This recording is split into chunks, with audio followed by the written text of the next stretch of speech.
आज से एक साल पहले बीजेपी के नेता अगर कहीं भी सोशल मीडिया पे किसी भी प्रकार का पोस्ट डालते थे तो उस पोस्ट में 90% पॉजिटिव कमेंट आता था।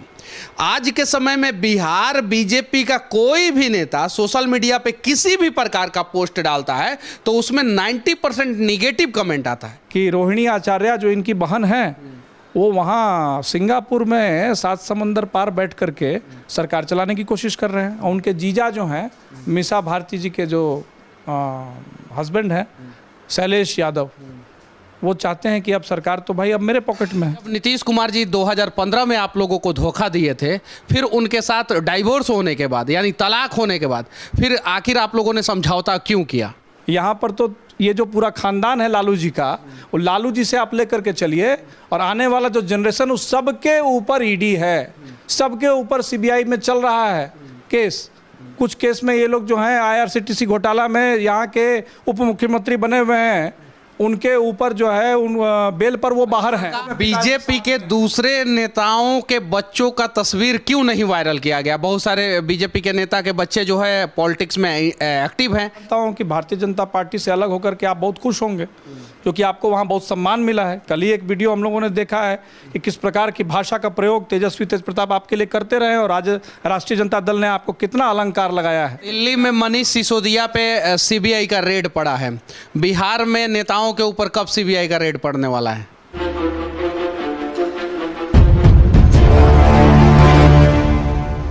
बिहार के एक हिंदुवादी फायर ब्रांड नेता अरजीत शाश्वत, नाम तो आप लोगों ने सुना ही होगा।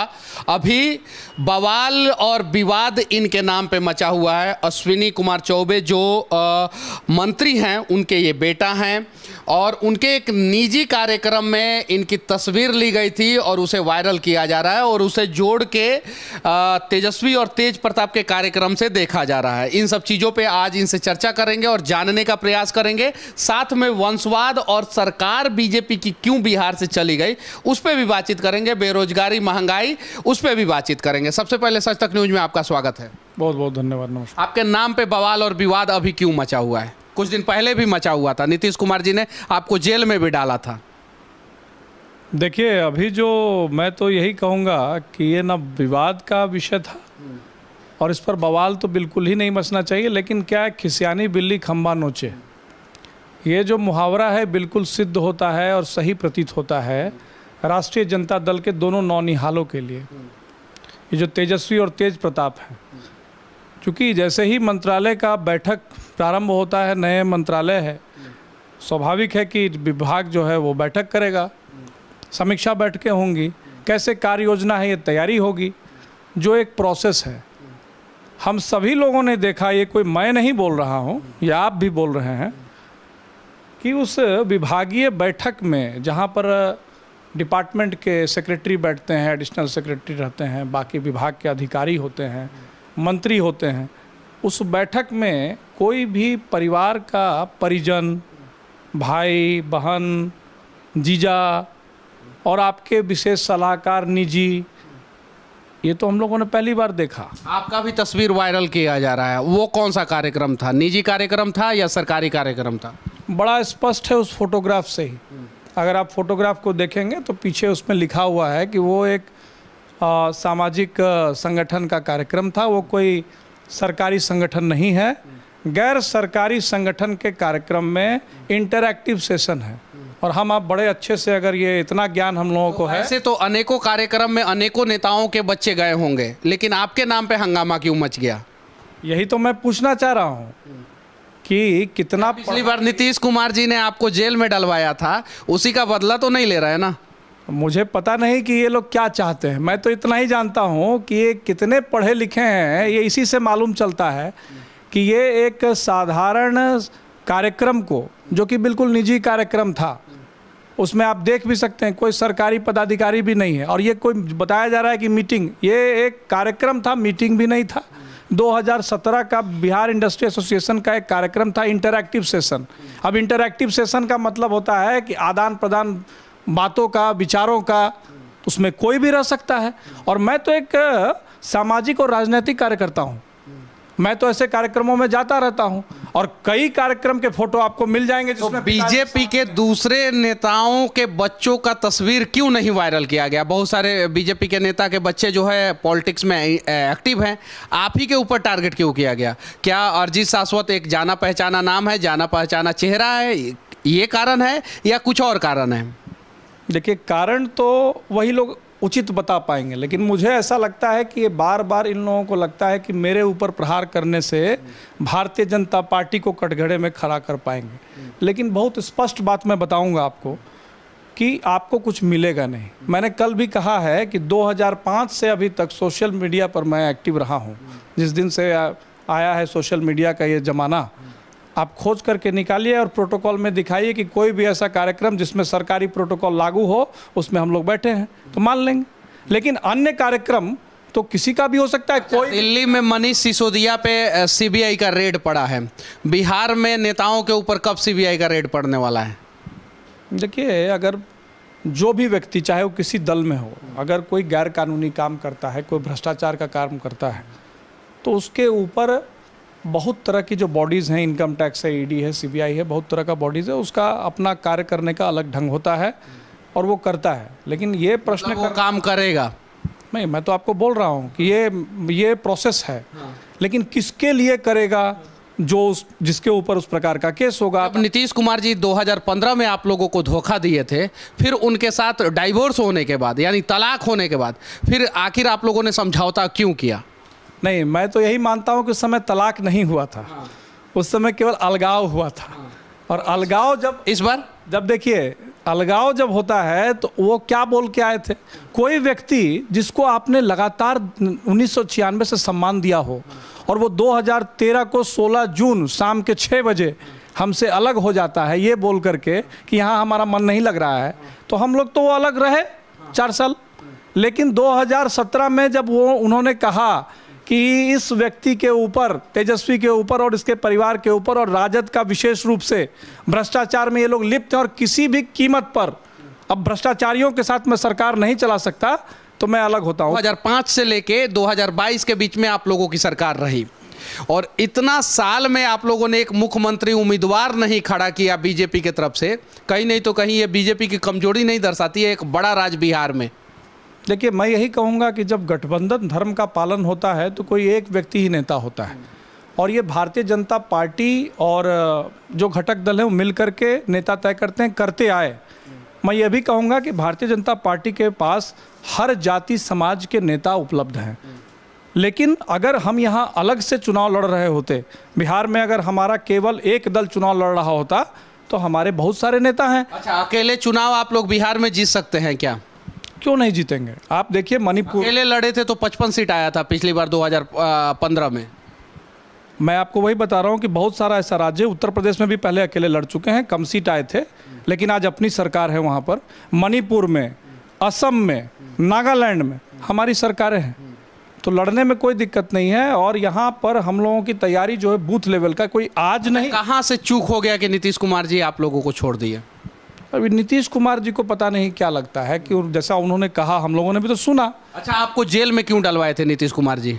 देखिए, पहले तो मैं ये बता दूं कि जेल में डलवाए थे तो नीतीश जी ने उस पर क्या बयान दिया आज तक, लेकिन मैं जानता हूं, मैंने तो उस केस को हाई कोर्ट तक खींच के लाया है।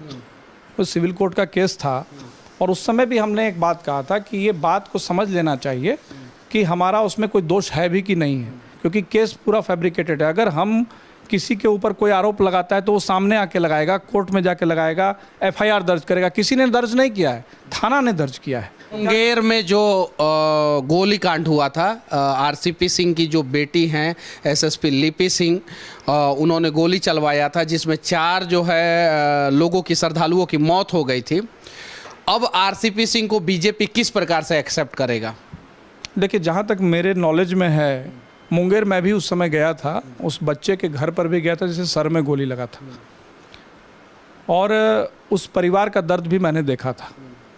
जो परिस्थिति वहाँ बनी थी, जिसके बाद दुर्गा जी का विसर्जन का कार्यक्रम था और उसके बाद ये गोली कांड होता है, पुलिस को गोली चलानी पड़ती है, किस परिस्थिति में इस पर केस दर्ज हैं। आने वाले समय में उनको वहाँ से हटा भी लिया गया था, वो एसपी थी वहाँ की। तो अभी के परिदृश्य में मुझे लगता है कि उस पर, मुझे मालूम नहीं है कि केस दर्ज हुआ था कि नहीं उन पर, या क्या बात था। अगर उस पर हुआ होगा तो निश्चित तौर पर क्या कार्रवाई पुलिस कर। वाद पे आप क्या कहना चाहते हैं, चूंकि आप भी एक मंत्री का बेटा हैं और तेजस्वी और तेज प्रताप भी एक मुख्यमंत्री का बेटा हैं। नहीं तो उनका पार्टी तो बाप बेटे की पार्टी है, बाप बेटा भाई बहन माता बहन, ये इन लोगों का पार्टी है। इन लोगों के यहाँ कोई भी संवैधानिक रूप से प्रोसेस नहीं है जिसमें रिप्लेसमेंट हो सके किसी व्यक्ति का। अगर फादर इनके जाते हैं सीएम से हटते हैं तो मदर बन जाती हैं, राबड़ी देवी बन गई। भरोसा किसी पे नहीं है। बड़े बड़े नेता थे इनके दल में, हाँ, अब्दुल बारी सिद्दीकी, ये लोग बोलते हैं सामाजिक न्याय की बात करते हैं, क्यों नहीं बना दिए अपने यहाँ किसी दलित व्यक्ति को मुख्यमंत्री का पद दे देते किसी माइनॉरिटी को। आपके बहुत अभिन्न रहे हैं, हमेशा आपका साथ दिए हैं। अब्दुल बारी सिद्दीकी को बनाया क्या, किस पर भरोसा था? जो पढ़ी लिखी नहीं है महिला, घरेलू महिला को बाहर ला करके और उनको बना दिया मुख्यमंत्री। उसके बाद का जनरेशन अब मुख्यमंत्री बनेगा। बहन वंशवाद तो आपके भी पार्टी में है। अमित शाह का बेटा जो है बिना एक बॉल क्रिकेट खेले हुए आज सचिव बने हुए हैं। पंकज सिंह राजनाथ सिंह का बेटा हैं। बिहार में भी आप खुद एक मंत्री का बेटा हैं। उसके अलावा जो है, जो अभी वर्तमान में प्रदेश अध्यक्ष हैं, वो मदन जायसवाल जी के बेटा हैं। एक बात बड़ा स्पष्ट आपको बता दूं, कोई किसी का बेटा होगा, कोई किसी का पुत्र होगा, लेकिन भारतीय जनता पार्टी, मैं अपनी पार्टी की बात कर रहा हूं, भारतीय जनता पार्टी उस संस्कार को लेकर के चलता है जहां एक आइडियोलॉजी हो, और परिवारवाद उस आइडियोलॉजी में नहीं आता। आप एक कार्यकर्ता के रूप में, आज मैं 20 वर्षों से काम कर रहा हूं, पद मिले ना मिले, चुनाव लड़ाया लड़े, नहीं लड़ाएंगे नहीं लड़ेंगे, लेकिन पिता से तुलना करना बेटे का, तो हमारे यहाँ पिता के बाद अगर बनना होता तो मुरली मनोहर जोशी बने थे, उनके बेटा बन गए होते, उनकी बेटी बन गई होती राष्ट्रीय अध्यक्ष, उनको पद दिया होता। उसके बाद हमारे आडवाणी जी बने, अटल जी बने, ठीक है। उसके बाद आप देखिए कि हमारे अभी जेपी नड्डा जी हैं, तो क्या हमारे यहाँ अमित शाह बने, राजनाथ जी बने, उनके बेटा कहाँ राष्ट्रीय अध्यक्ष बने? आज से 1 साल पहले बीजेपी के नेता अगर कहीं भी सोशल मीडिया पे किसी भी प्रकार का पोस्ट डालते थे तो उस पोस्ट में 90% पॉजिटिव कमेंट आता था। आज के समय में बिहार बीजेपी का कोई भी नेता सोशल मीडिया पे किसी भी प्रकार का पोस्ट डालता है तो उसमें 90% निगेटिव कमेंट आता है।